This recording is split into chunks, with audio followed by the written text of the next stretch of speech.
여러분, 깨끗하게 세안하고 나서 보습제 열심히 바르고 계시죠? 근데 이거 정말 잘하고 있는 걸까요? 아닐 수 있어요. 그게 여러분이 아무리 보습제를 열심히 발라도 효과가 없는 이유예요. 보습제는 어떤 타이밍에 발라야 되고 어떻게 발라야 되는지 제가 오늘 자세히 설명드릴게요. 안녕하세요. 이번 생은 건강하게 건생TV의 강기림입니다. 오늘은 보습제를 제대로 바르는 방법을 여러분에게 낱낱이 알려드릴 건데요. 이 영상 보시기 전에 좋아요랑 구독 한 번씩만 눌러주시고요. 피부 고민이 있다 하는 분들한테도 꼭 공유해주세요. 그러면 원장님께서 보습이 항상 중요하다 말씀 항상 하시잖아요. 그러면 짧게 다시 한 번만 왜 중요한지. 피부에는 우리 피부를 지켜주는 피부 장벽이 있어요. 이걸 쉽게 말하면 벽돌을 차곡차곡 잘 쌓은 예쁜 담장이에요. 벽돌 사이에 시멘트가 꽉 차 있고 예쁘게 잘 만들어져 있으면 비도 안 새고 바람도 안 들어오고 안쪽을 잘 보호할 수 있겠죠. 근데 피부가 건조해지면 이 시멘트가 말라서 갈라지기 시작해요. 벽돌도 하나 툭툭 막 떨어져. 그러면 수분이 계속 빠져나가고 외부 자극이 피부 안으로 그대로 들어오게 되겠죠. 미세먼지, 자외선, 마찰 이런 것들이 전부 피부 안으로 들어온다고 생각해 보세요. 그럼 피부가 간지럽죠, 따갑죠, 쉽게 붉어지죠, 화끈화끈거리죠. 다 여기서 시작되는 거예요. 피부 장벽이 무너지면 우리 몸에서는 약간 비상상황으로 인식해요. 피부 장벽이 무너진 부분에서 염증 신호가 계속 생기는 거예요. 이 염증이 콜라겐도 조금씩 갉아먹어요. 그러면 잔주름 깊어지고 탄력 떨어지고 피부톤 칙칙해지고 얼굴 전체적으로 처져 보이는 거예요. 밤새 뭐 공부하거나 일하거나 세안 제대로 못하고 단날 있잖아요. 다음날 얼마나 피부가 건조하고 확 달라 보이는지 몰라요. 눈가, 입가 쪽에 그날따라 잔주름 확 올라와 있어요. 단 하루 사이에 생긴 건 아니지만 피부 장벽이 오랫동안 무너지면서 여태까지 쌓인 게 드러나는 거죠. 피부 노화의 시작을 나이라고 생각하시는 분들이 많은데 아니에요. 피부 노화의 시작은 건조예요. 그래서 이 보습이 단순히 그냥 촉촉한 느낌을 주기 위해서 하는 게 아니라 얼굴의 인상, 라인 이런 걸 지키는 문제예요. 보습제 성분표 같은 걸 보면은 엄청 많이 적혀 있잖아요. 엄청, 저도 다 몰라요. 거기 나와 있는 거 너무 많더라고요. 대체 어떤 성분을 먼저 봐야 될까요? 한 세 가지 정도가 중요할 것 같아요. 첫 번째는 수분을 끌어당기는 역할. 대표적으로는 히알루론산, 글리세린. 이런 성분들은 제형이 보통 묽고 가벼워요. 에센스, 세럼, 젤 타입 뭐 이렇게라고 보시면 되거든요. 그럼 요거 하나만 있으면 되는 거 아니에요? 그렇게 또 오해하시는 경우가 있는데 수분을 내가 쫙 가지고 있어요. 바람이 확 불어요. 그럼 뭐 더 날라. 그래서 두 번째가 필요해요. 두 번째는 피부 표현의 얇은 막을 만들어서 안에 있는 게 밖으로 못 나가게 잡아두는 거예요. 대표적인 게 바세린, 미네랄 오일이에요. 그럼 일단 꾸덕꾸덕한 게 좋은 거네요. 또 그런 건 아니에요. 왜냐면 피부 타입에 따라 달라요. 뒤에서 그건 또 자세히 설명드릴게요. 그리고 세 번째는 피부 사이사이를 좀 채워서 결을 정리해주는 역할이에요. 거기에 이제 세라마이드, 스쿠알렌이 여기에 해당되거든요. 바르고 나서 피부가 좀 매끈해 보이는 거. 그러니까 정리된 느낌이 좀 든다고 해야 되나? 그런 성분이 또 있습니다. 그래서 그 여성분들이 여러 개 바르는 이유가 있는 거네요. 맞아요. 꼭 다 발라야 되는 건 아니지만 그냥 다 만들어진 이유는 있다. 수분도 채우자, 덮자, 그리고 좀 결도 정리하자. 뭐 이 단계마다 이유가 있습니다.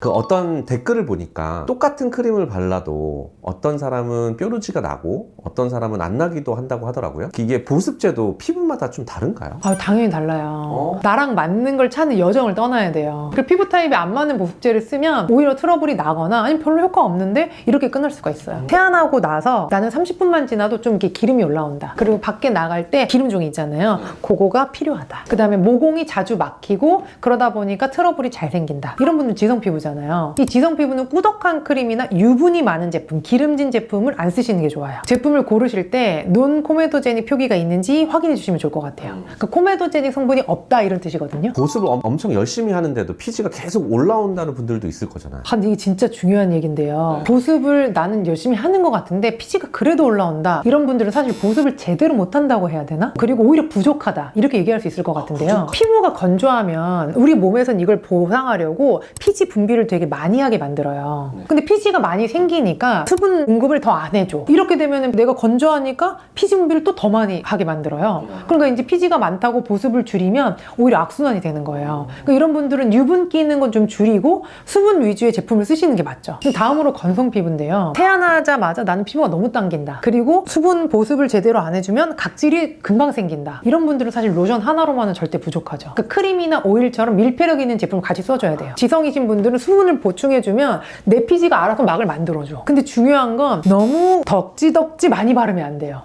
그러니까 두껍게 바른다고 보습이 오래 가는 게 아니에요. 오히려 모공을 막고 피부가 숨을 못 쉬게 되죠. 바르고 완전히 흡수시켜 손에 안 묻어날 때까지 두들겨 주셔야 돼요 라고 제가 설명드리거든요.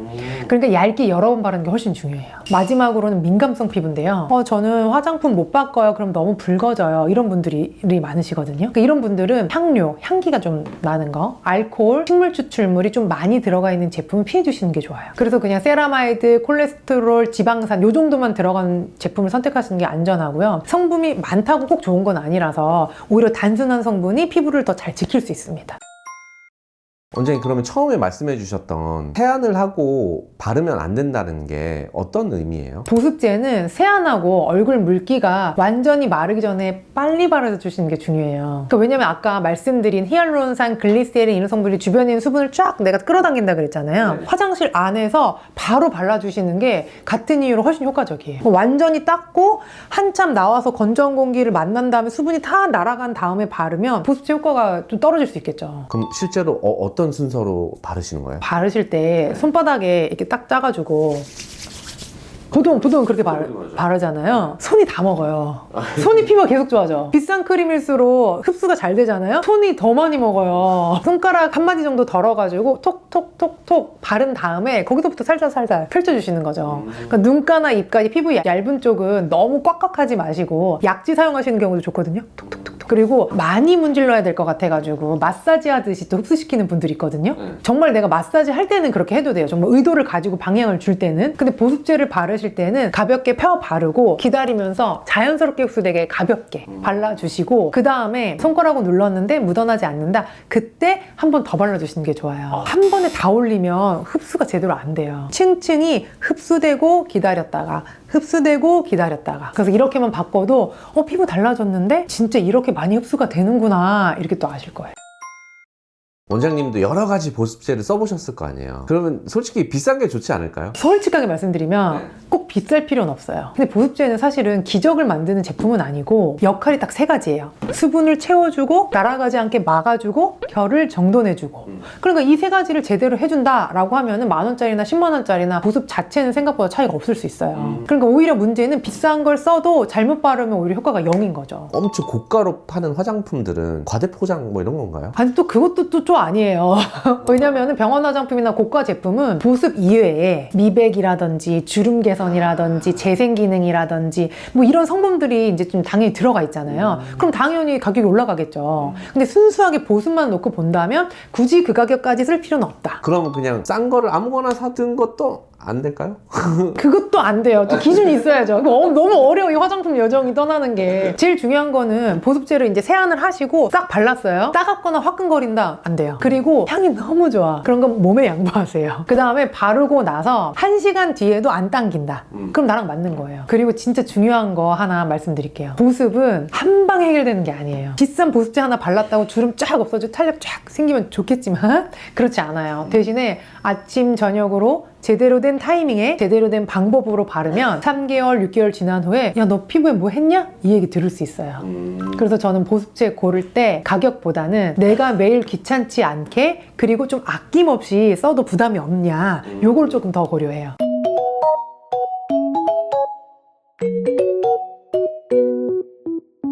지금 우리는 어떤 방법으로 보습제를 바르고 있나요? 댓글로 알려주시면 제가 확인해 드릴게요. 이번 영상이 도움이 되셨다면 구독과 좋아요 꾹 눌러주시고요. 이번 생도 건강하게 건생하세요.